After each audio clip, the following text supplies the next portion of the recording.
સરકારી કામગીરીમાં દખલ બંધ કરો, બંધ કરો, સરકારી કામગીરીમાં દખલ બંધ કરો, બંધ કરો, સરકારી કામગીરીમાં દખલ બંધ કરો, બંધ કરો.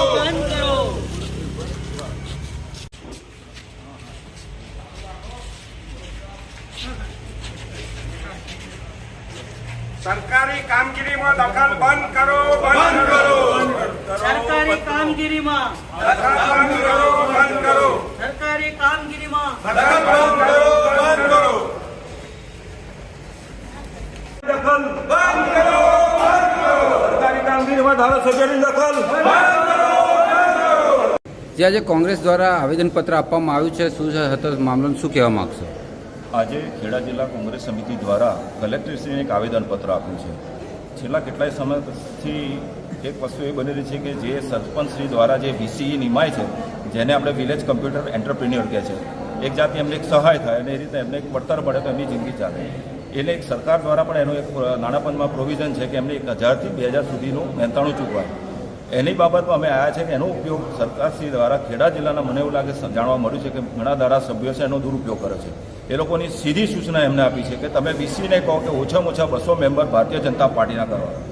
લોકશાહી પદ્ધતિમાં આ ચાલશે.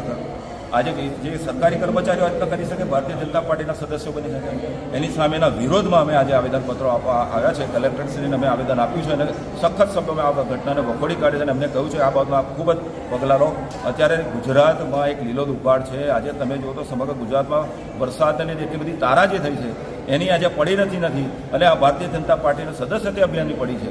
લોકો શું જતા નથી કારણ કે લોકોને એમનો વિરોધનો સામનો કરવો પડે છે. હવે જ્યાં એટલી બધી નફરતનું વાતાવરણ ભારતીય જનતા પાર્ટી માટે પેદા થઈ ગયું છે લોકોમાં, કારણ કે એમણે કશું કામગીરી કરી નથી.